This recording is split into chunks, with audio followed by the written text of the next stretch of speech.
മെമ്പറേ, ഈ വിളി മലയാളിക്ക് സുപരിചിതമാണ്. കഥകളിൽ, സിനിമകളിൽ, തമാശകളിലൊക്കെ കയറിവരുന്ന ഒരു മെമ്പർ ഉണ്ടാകും. നമ്മുടെ നാട്ടിലെ ഒരു സാധാരണക്കാരനെ സംബന്ധിച്ച് എന്താണ് ജനാധിപത്യം? അവർക്ക് ജനാധിപത്യത്തെ കുറിച്ച് പ്രസംഗിക്കാനോ പ്രബന്ധം എഴുതാനോ കഴിഞ്ഞെന്ന് വരില്ല. ജനാധിപത്യം എന്ന് പറഞ്ഞാൽ അവർക്ക് അവരുടെ മെമ്പറാണ്. വെള്ളം, വീട്, വെളിച്ചം, പെൻഷൻ, അങ്ങനെ ചെറിയ ചെറിയ ആവശ്യങ്ങൾക്കായി അവർ ഫോൺ ചെയ്ത് ആവലാതികൾ പങ്കുവെക്കുന്ന സ്വന്തം മെമ്പർ. സാധാരണക്കാരനെ സംബന്ധിച്ച് ഈ ജനാധിപത്യം എവിടെ വരെയുണ്ടെന്ന് ചോദിച്ചാൽ പഞ്ചായത്ത് ഓഫീസ് വരെയെന്നായിരിക്കും പലരുടെയും ഉത്തരവും അനുഭവവും. പഞ്ചായത്ത് ഓഫീസുകളിലൂടെയാണ് സാധാരണ മനുഷ്യൻ ജനാധിപത്യത്തിന്റെ മിടിപ്പും തുടിപ്പും അറിയുന്നത്. പക്ഷേ ആ മിടിപ്പും തുടിപ്പും ഇന്ന് നിലക്കുകയാണോ? നമ്മുടെ നാട്ടിലെ വാർഡുകളുടെയും പഞ്ചായത്തുകളുടെയും കഴുത്തിൽ പിടിമുറുക്കി അതിനെ ശ്വാസം മുട്ടിക്കുന്നത് ആരാണ്? തദ്ദേശ സ്വയംഭരണ സ്ഥാപനങ്ങളെ സാമ്പത്തികമായി തളർത്തി അതിന്റെ അധികാരങ്ങളെയും നിലനിൽപ്പിനെ തന്നെയും പതിയെ പതിയെ ഇല്ലാതാക്കുന്ന ഭരണകൂടത്തിന്റെ ഞെട്ടിക്കുന്ന നടപടികളാണ് കഴിഞ്ഞ കുറച്ചു കാലങ്ങളായി ഇവിടെ നടന്നുകൊണ്ടിരിക്കുന്നത്. ഇത് കേവലം ആരോപണങ്ങളല്ല, ഒരു ജനതയുടെ നെഞ്ചിൽ തറക്കുന്ന യാഥാർത്ഥ്യങ്ങളാണ്. നമുക്ക് ലൈഫ് മിഷനിൽ നിന്ന് തന്നെ തുടങ്ങാം. ഇന്ദിരാ ആവാസ് യോജന, രാജീവ് ആവാസ് യോജന, EMS ഭവന പദ്ധതി തുടങ്ങി കാലങ്ങളായിട്ടുണ്ടായിരുന്ന വിവിധ പദ്ധതികളെ സംയോജിപ്പിച്ച് പാവപ്പെട്ടവന് അടച്ചുറപ്പുള്ള ഒരു വീട് എന്ന ലക്ഷ്യത്തോടെ കെട്ടിഘോഷിച്ച് അവതരിപ്പിച്ച പദ്ധതി. പേര് പോലെ തന്നെ ആയിരങ്ങൾക്ക് ജീവൻ നൽകേണ്ടിയിരുന്ന ഈ സ്വപ്ന പദ്ധതിയുടെ ജീവൻ തന്നെ ഇന്ന് സംസ്ഥാന സർക്കാർ തകർത്തെറിഞ്ഞുകൊണ്ടിരിക്കുകയാണ്. കണക്കുകൾ സംസാരിക്കട്ടെ. കഴിഞ്ഞ വർഷം തദ്ദേശ സ്ഥാപനങ്ങൾക്ക് ഗ്രാമീണ നഗര മേഖലകളിലായി സർക്കാർ അനുവദിച്ചത് 692 കോടി രൂപയാണ്. എന്നാൽ ഇതിൽ കേവലം 247 കോടി മാത്രമാണ് സർക്കാർ ലൈഫ് മിഷന് കൈമാറിയത്. വിചിത്രമായ കാര്യമതല്ല, ഈ 247 കോടിയിൽ നിന്ന് പഞ്ചായത്തുകൾക്ക് ആകെ നൽകിയത് 110 കോടി രൂപ മാത്രം. ബാക്കി വരുന്ന 136 കോടി രൂപ ഗുണഭോക്താവിന്റെ കൈകളിലേക്ക് എത്തേണ്ട പണം ലൈഫ് മിഷൻ സർക്കാരിലേക്ക് തന്നെ തിരിച്ചടച്ചു. എന്തിന്?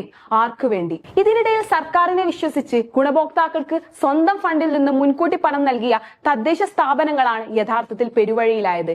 പാലക്കാട് മരുത പഞ്ചായത്തിന് 95 ലക്ഷം, എലപ്പുള്ളിക്ക് 50 ലക്ഷം, തിരുവനന്തപുരം പൂവച്ചലിന് 80 ലക്ഷം, ഇങ്ങനെ കടക്കണിയിലായ പഞ്ചായത്തുകളുടെ പട്ടിക നീളുകയാണ്. ഇത് കെടുകാര്യസ്ഥതയല്ല, ഒരു ജനതയോടുള്ള ക്രൂരമായ വഞ്ചനയാണ്.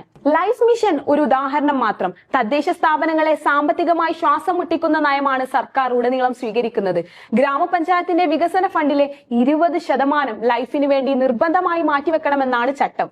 ഫലമോ മറ്റ് വികസന പദ്ധതികൾക്ക് പണമില്ലാതെ റോഡിലെ ഒരു കുഴിയടക്കാൻ പോലും ആവാതെ നട്ടം തിരിയുകയാണ് നമ്മുടെ പഞ്ചായത്തുകൾ.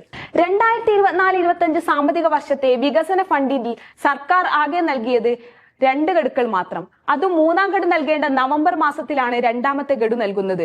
ഇത് പോരാഞ്ഞിട്ട് ക്യൂബിൽ എന്ന് പറയുന്ന പിടിച്ചുപറി വേറെയും. സർക്കാരിന്റെ കയ്യിൽ പണമില്ലാത്തതിനാൽ ട്രഷറിയിൽ കുടിശ്ശികയാവുന്ന ബില്ലുകളുടെ തുക അടുത്ത വർഷത്തെ പദ്ധതി വിഹിതത്തിൽ നിന്ന് വെട്ടിക്കുറക്കുന്ന അസാധാരണ നടപടി. സ്വന്തം പിടിപ്പുകേടിന്റെ ഭാരം മുഴുവൻ തദ്ദേശ സ്ഥാപനങ്ങളുടെ തലയിൽ കെട്ടിവെക്കുന്ന ക്രൂരതയാണിത്.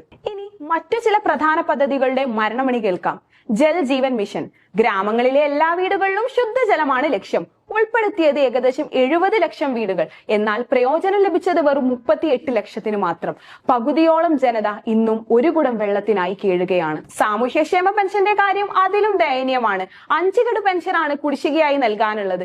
നമ്മുടെ വയോധികരും നിരാലംബരുമായിട്ടുള്ള സഹോദരങ്ങൾ മരുന്നിനും ഭക്ഷണത്തിനും എന്ത് ചെയ്യുമെന്ന് സർക്കാർ ചിന്തിക്കുന്നില്ല. ക്ഷേമനിധി ബോർഡുകളിൽ നിന്നുള്ള പെൻഷൻ നിലച്ചിട്ട് 11 മാസമാകുന്നു.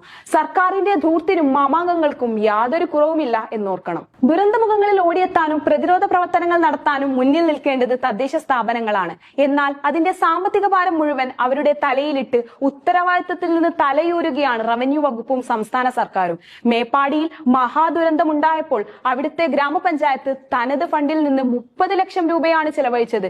സർക്കാർ തിരിച്ചു നൽകിയതോ വട്ടപൂജ്യം. കോവിഡ് മഹാമാരിയെ പ്രതിരോധിക്കാൻ പത്തനാപുരം ഗ്രാമപഞ്ചായത്ത് ചിലവഴിച്ച 12 ലക്ഷം രൂപയും സർക്കാർ നൽകിയില്ല.